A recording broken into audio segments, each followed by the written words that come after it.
Martin Heidegger was arguably the greatest and yet most controversial philosopher of the 20th century. In spite of the fact that he had a very modest agrarian upbringing, he scaled the heights of philosophical thinking that nobody has done before, perhaps, and since. Unfortunately, this was confused with a certain kind of political and perhaps emotional primitivism. And the paradox of his life that we're going to investigate is the fact that such profound thought as he produced in his sublime Being in Time can lead to utter thoughtlessness, which is the paradox of his life, which we're about to explore. So, even though he could achieve these things, at the same time there was a primitiveness about him which his student and lover, Hannah Arendt herself, a world-famous philosopher, noticed that he was a primitive. How could the 20th century produce such a paradoxical phenomenon? Martin Heidegger's influence is inestimable in philosophical and cultural life, and rages like a silent storm in the human spirit. The difficulty we have, and that we're dealing with today, are the paradoxes that that can lead to. But essentially, we're dealing with the theatre of his thought, because it is very dramatic.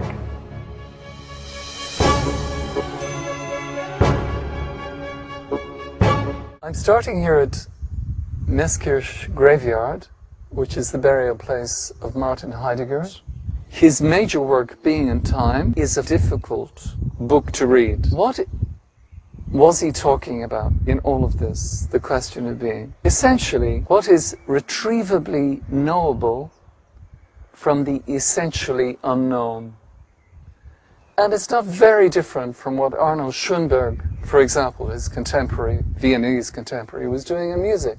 It's a bit like what Wittgenstein was talking about in the last famous sentence of his book. He said, what we can't talk about, we must be silent about. And interestingly, A.J. Ayer and the logical positivists had come to the conclusion, which is an extraordinary one, that any proposition which is not verifiable is meaningless. This was central to their philosophy. But we have to realize that the central proposition to their philosophy was itself not verifiable. Such was scientific determinism, scientific explanations of what philosophy was. So where is nonsense? What is the nature of what it is to be? And what is the nature of nonsense and where does it lie? For him, life consists of a past which is irretrievable, a present which is undefinable, and essentially future, which is nothing more than infinite possibilities, which are, by definition, nothing. We are perpetually looking forward to things which do not yet exist. Death is the ultimate possibility, which governs our lives and at the same time makes what we are possible and meaningful. It's like a shadow which can never be eradicated. It's implicit in everything that we do and every feeling that we have. The question seems to be ridiculous because, relatedly, we know the meaning of is, and also, relatedly, what it is not to be, what is not. Where does this apparently absurd notion come from? We live, according to him, in a thought-tormented age, in which the simple but raging experience of what it is to be has been forgotten. It has been forgotten in what he would deem to be the contemporary utilitarian hell of modern existence. Is a fundamentally and in fundamentally contradictory relation to what he called the external world. And meaning is impossible without that relation of the internal and the external. This was a fundamental falsehood for Heidegger. And the result of this duality, if you wish, of the internal life of subjectivity and the externally controllable world results in manipulation, power, and ultimately destruction. And he railed against this. There is no I, according to Heidegger. There is simply human being there. Today we're in Meßkirch, in the region of Swabia, which is basically in the Black Forest.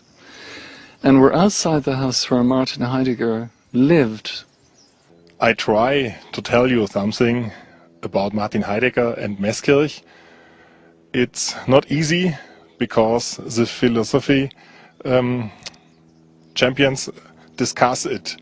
How does it can be possible that Martin Heidegger comes from Meßkirch? What's the special influence of the region and what's the influence of the time where he grew up, and how can this form such a great man?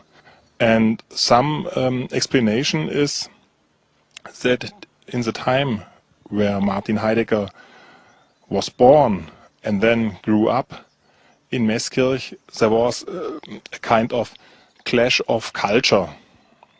It was the time where the Catholic Church divided in Old Catholics and the Römisch Catholics.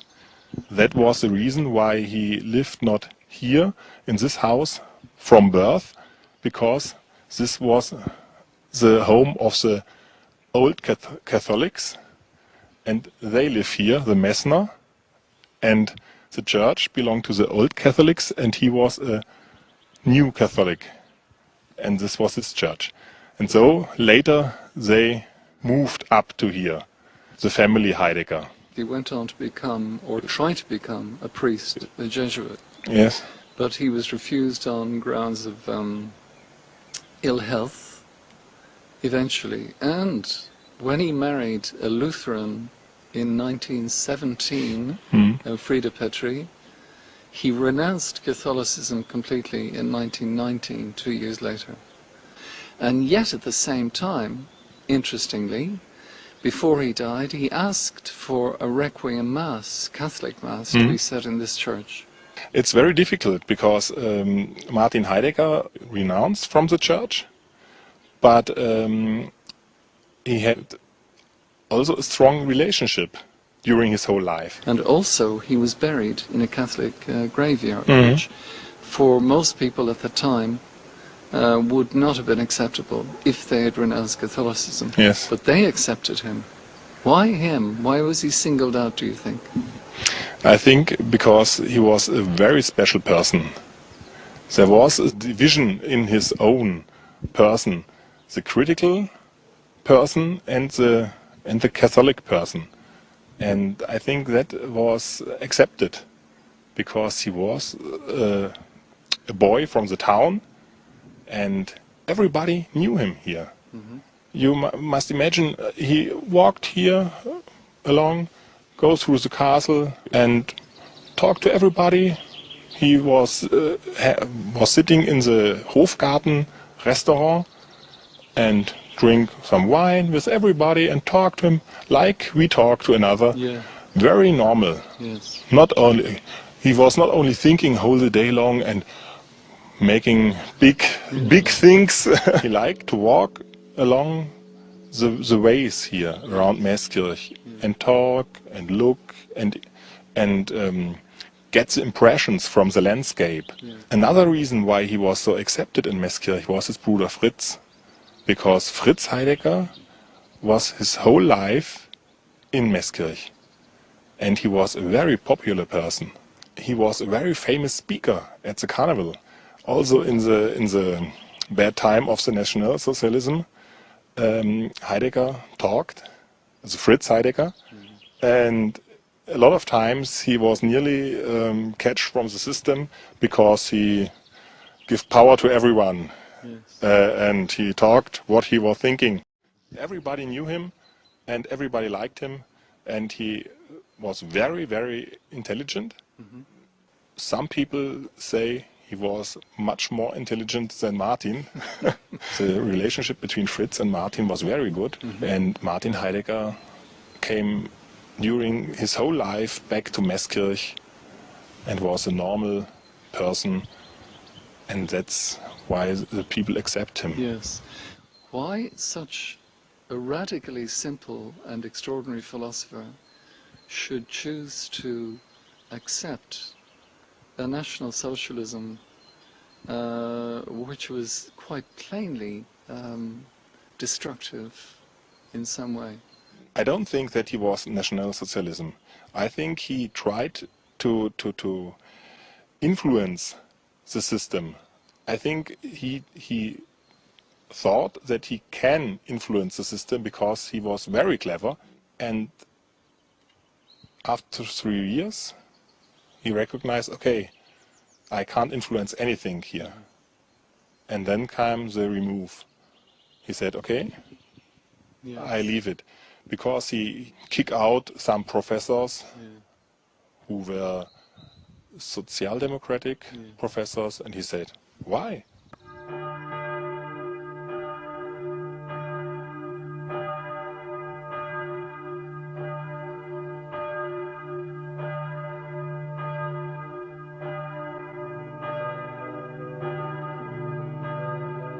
We've been speaking about the uniqueness of Heidegger's philosophy and its genesis, but there are other spiritual leaders, if you wish, in Meßkirch. Who were these other people? The other people were Abraham a Santa Clara, Dr. Konrad Gröber. Another one is Konradin Kreuzer. It was in the former time, long before Heidegger lived, the master from Meßkirch, a famous painter, and also actual in this time there are in the region around Meßkirch very famous people, and so it's a pool like a Geniewinkel, we call in German, a genius circle. We are in the Church of St. Martin's, after whom the philosopher was named, and his father was a sexton here.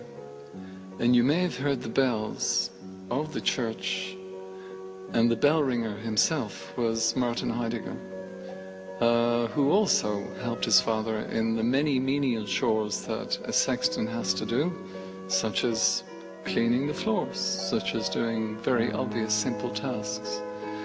And this is the very beautiful church of St. Martin's in Meßkirch, where Heidegger began his spiritual upbringing.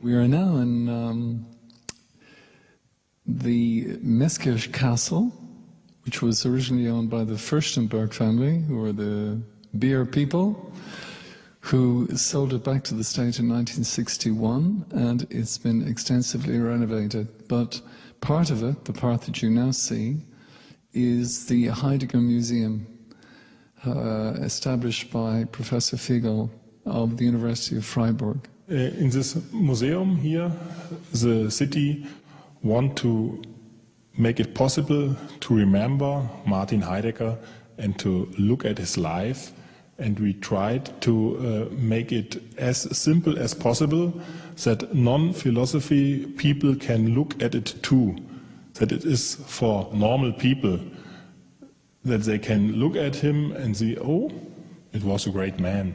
But it's very difficult, a great philosophy man, to make him easy.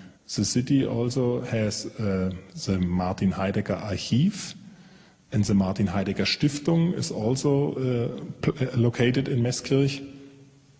and they try to deal with Heidegger and to deal with Heidegger in Meßkirch. And there are a lot of good events in the year where we have special the philosophy personnel here, and so we try to make something with Heidegger and Meßkirch. That's our problem, to make him understandable for the normal people. It's nearly not possible. Meßkirch is very proud on him. Not everybody understands him, but we are proud on him. That's a special relationship.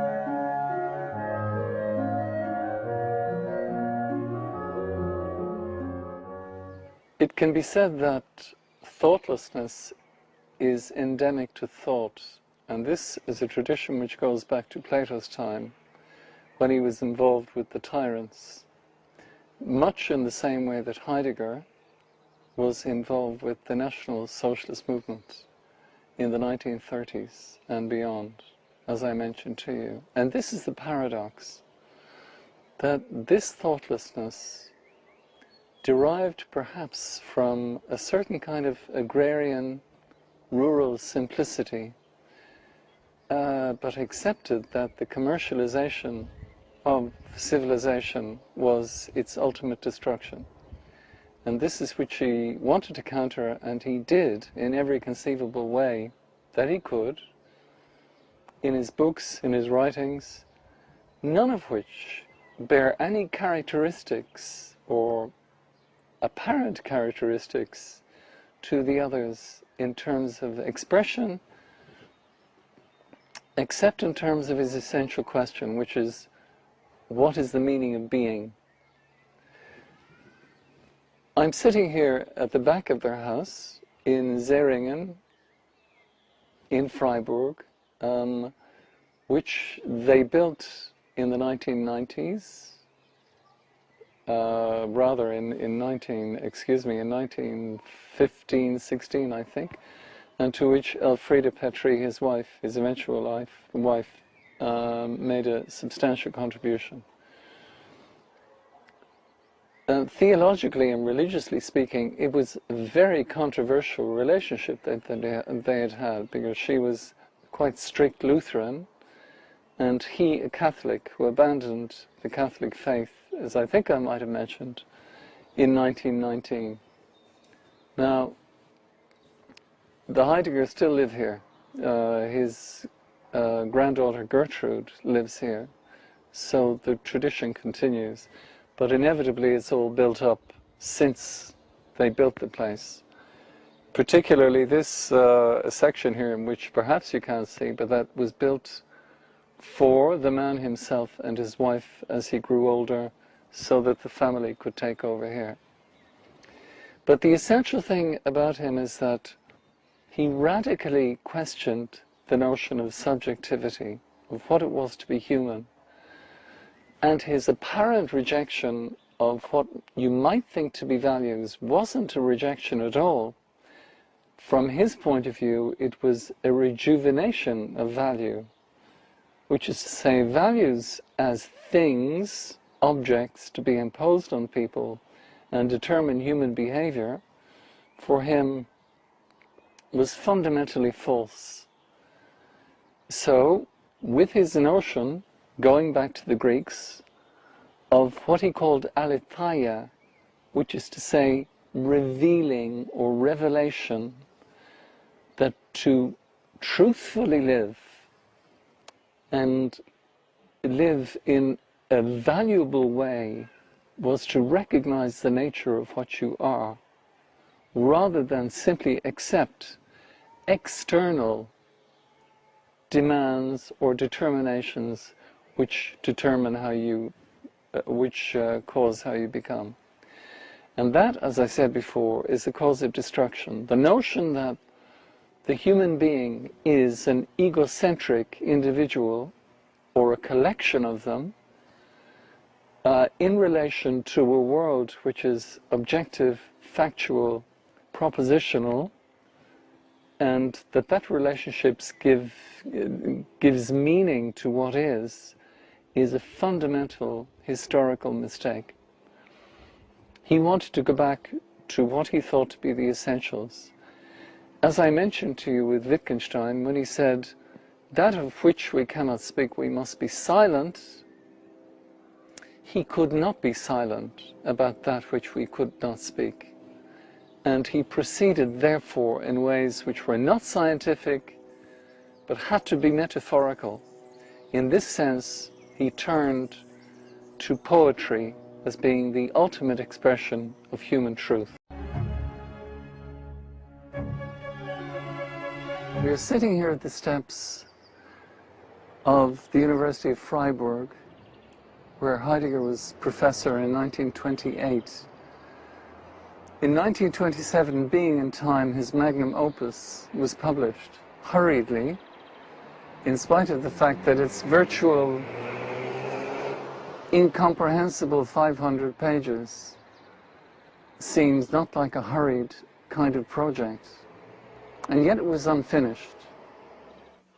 1928 also saw the beginning of the collapse of the Weimar Republic, in which there was stock exchange collapse, inflation ran at an unprecedented rate, and there was political controversy raging.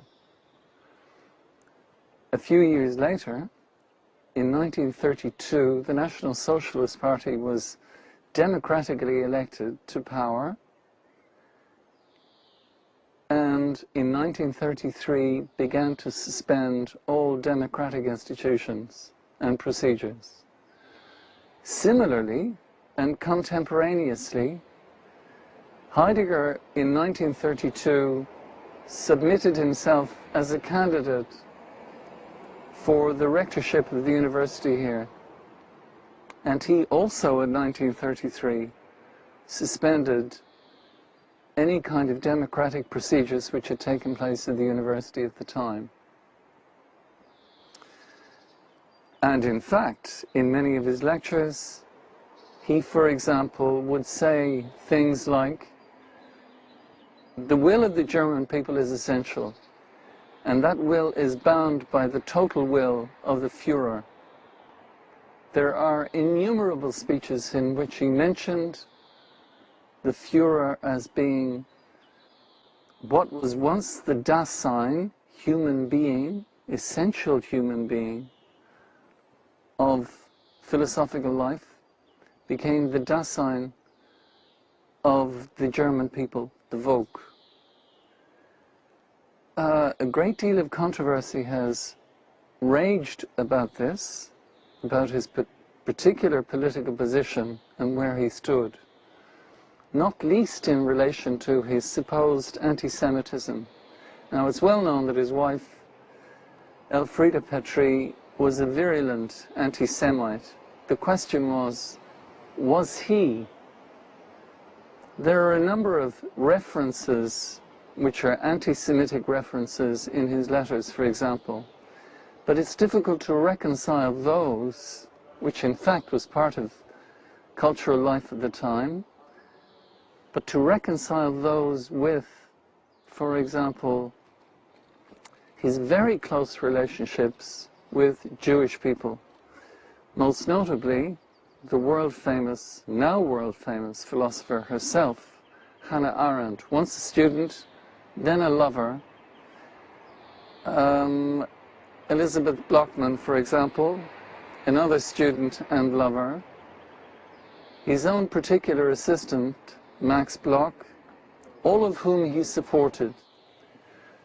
The question in his complicit acceptance of National Socialism, and in fact his being a member of the Nazi regime quite explicitly, seemed to entail at the time that he was also, not coincidentally, but necessarily anti-Semitic. And he began to institute a regime here at the university, being rector, of anti-democratic reforms, so that it was suggested that, and it was demanded legislatively, that any Jewish, for example, professors or teachers at the university had to be dismissed. He would have to have done this. Now, he didn't.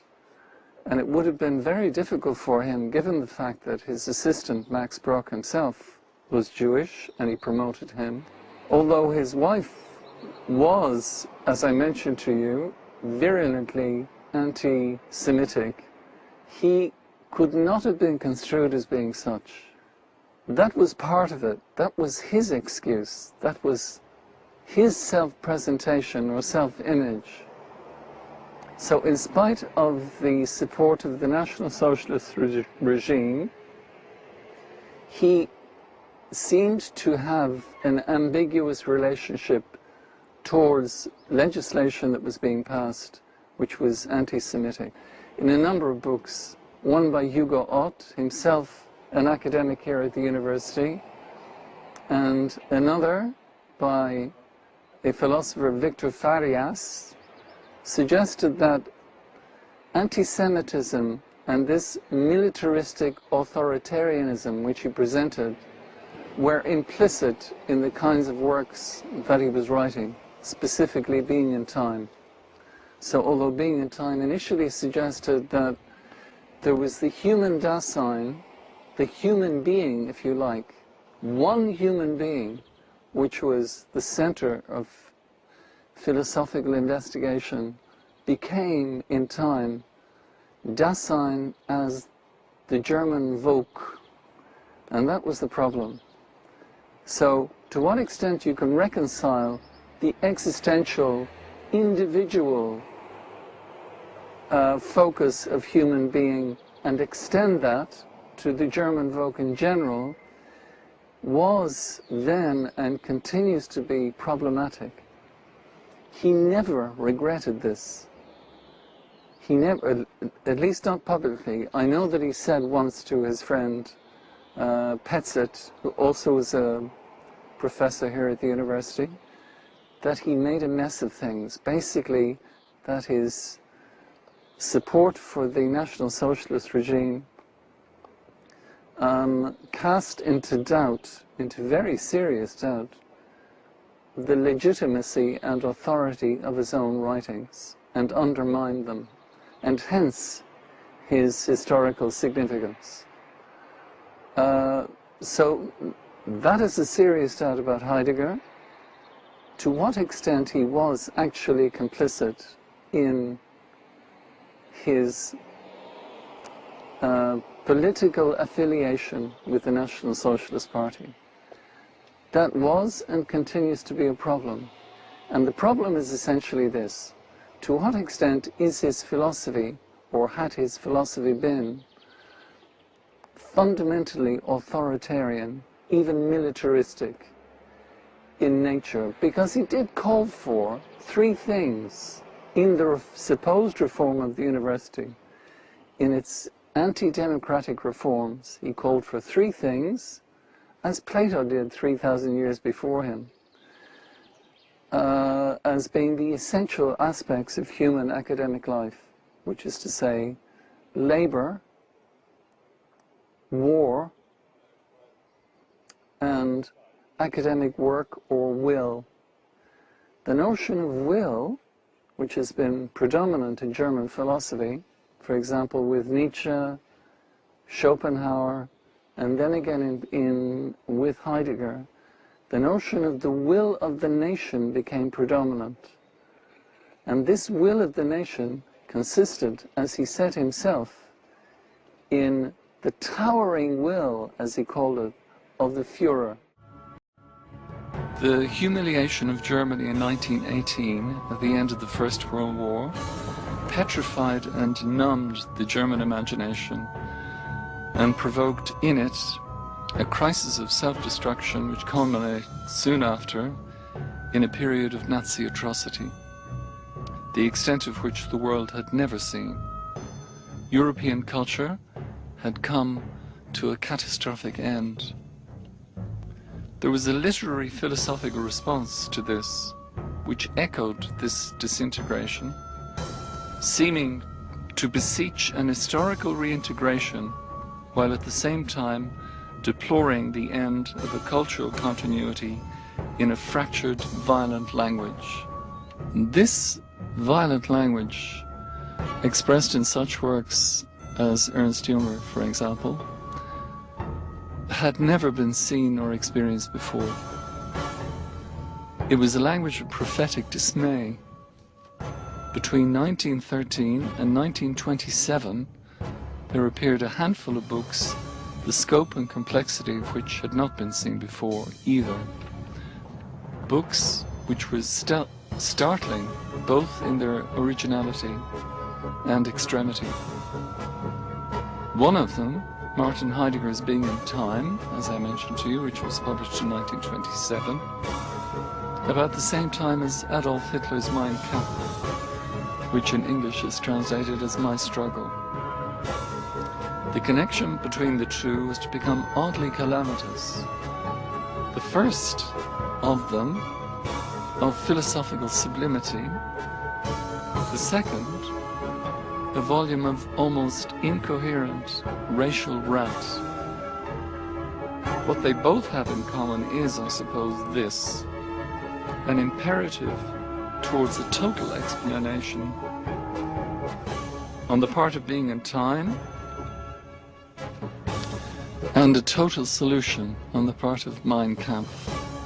Both, in any case, driven to a summation of all available insight and impelled by the determination to a total conclusion, either philosophical or political, question and response.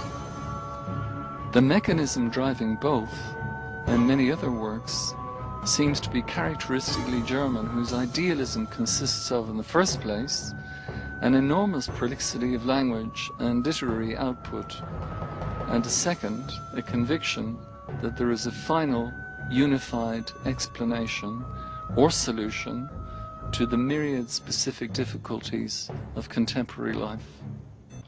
I'm sitting here in the hills of the Black Forest, in a village where he built his famous hut, behind us, which you will see in a moment.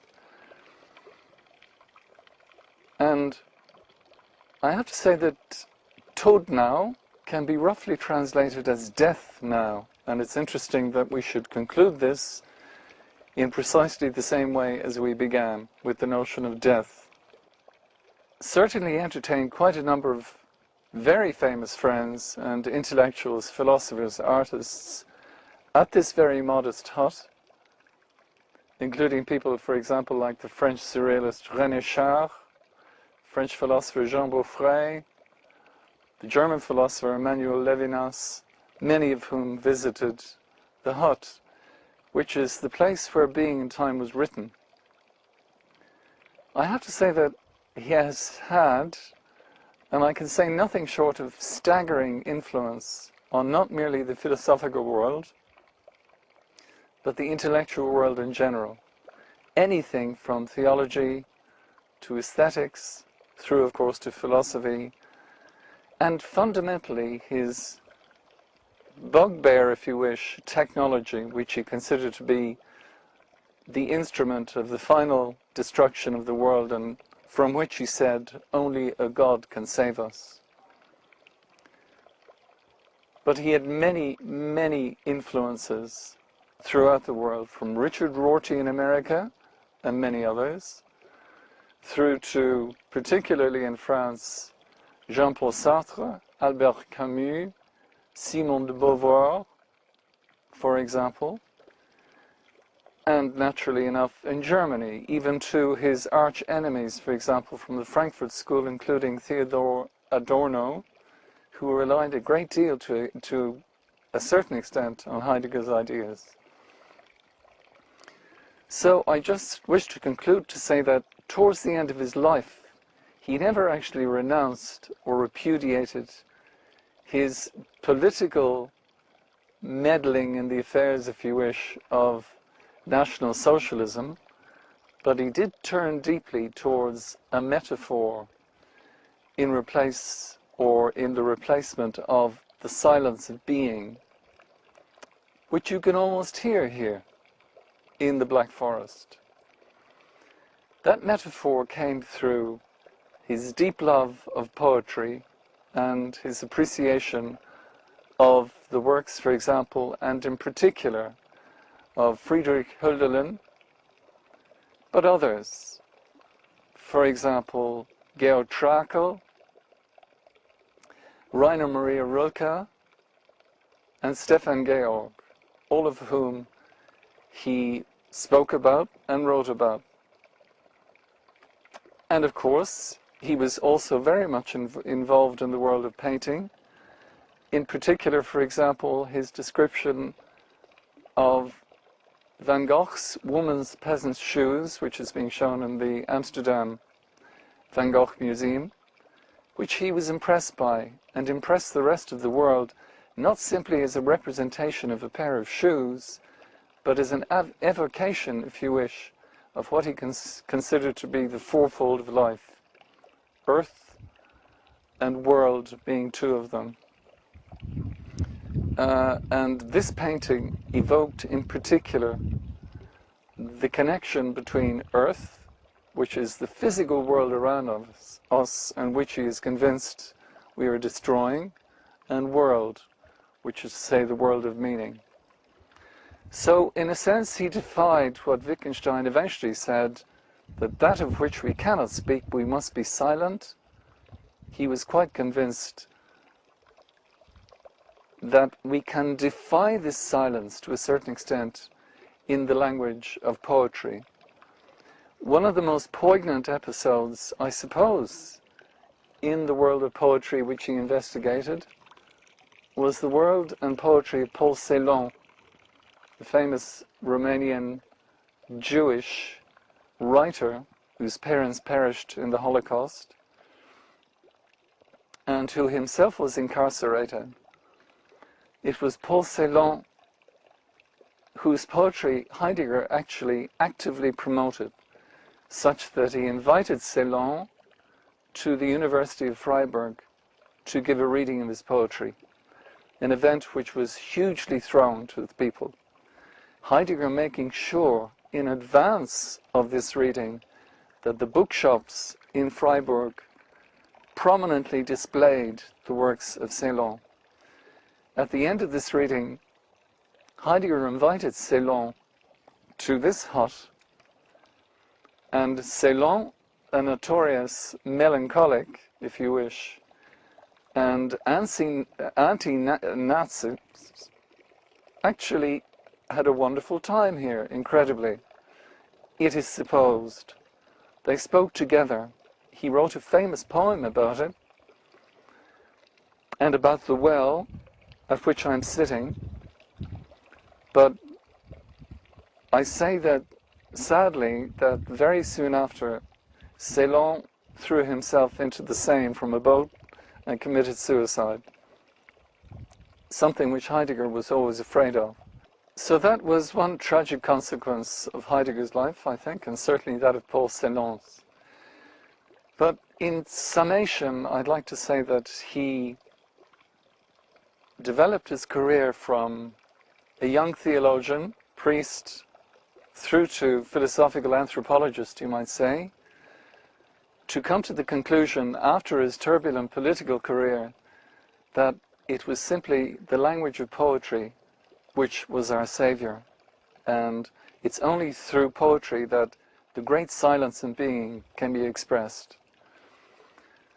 But his most trenchant remarks remained with technology and its devastation of the world, and his response to that was simply an echo of what Hölderlin, the great poet, had said, that only a God can save us.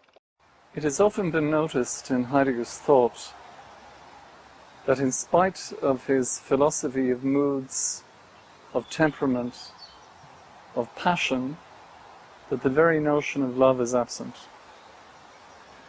This is really important because he was a man of love and yet never incorporated the notion of love into his text. particularly in Being and Time. This is important for a number of reasons, and many people have criticized him for this because, for example, Karl Jaspers, his friend and fellow academic, said that Being and Time is a text without love, and any philosophical text without the concept of love or its consideration is itself not worthy of consideration. Love is important in the respect that his lover at the time, when he wrote Being and Time, was Hannah Arendt. And it's also important to remember that her first dissertation was on the concept of love in St. Augustine.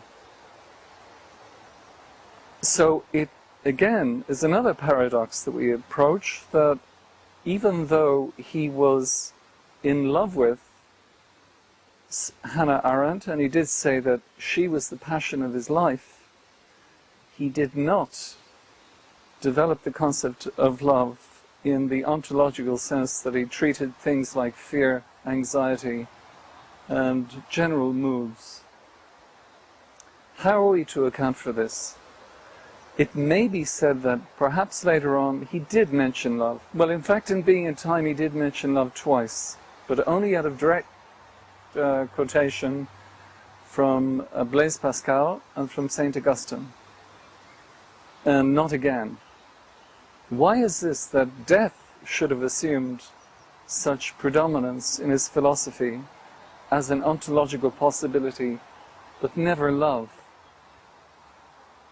And I think it was Hannah Arendt who complained about this, who argued with him about this, but he steadfastly refused to incorporate the notion of love into his ontology. It may be construed that there are certain kinds of circumstances in which he did incorporate the notion of love, and he did later on, I suppose, when he spoke about the passions, as opposed to other kinds of feelings. But he certainly said that the passions, particularly hatred and love, were those which disclosed existence, which is to say, they were the originary source of truth, as opposed to, for example, things like anger, or passion, or not passions such as those, but feelings such as those, say, so that love and hatred weren't merely affects, as he called them, which had no particular object, but love and hatred were those with a particular distinction of having objects of love and hatred. And it was these passions which brought out, if you like, the nature of what it was to be, and ultimately were the sources of truth.